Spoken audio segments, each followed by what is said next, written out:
Not that you can do that, Jim. No option there. KYW News Time 9:07. Well, PennDOT trucks are out in full force. KYW's Al Novak joining us live from the KYW Storm Center. Morning, Al. Good morning, Carolyn. Both PennDOT and municipal crews have been deployed, and the municipal crews, of course, are responsible for taking care of all those side streets and side roads that Jim spoke of.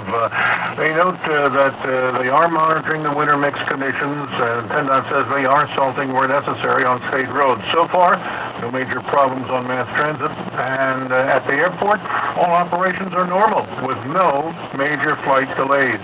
If you need to have airport information, all you need to do is go to the airport link at cbsphilly.com. Live from the Storm Center, Al Novak, KYW News Radio. KYW News Time 9:07.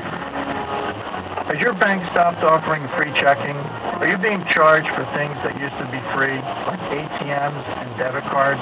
Hi, I'm Ron Anderson, president of Malvern Federal Savings Bank. I'd like to tell you about our classic free checking account.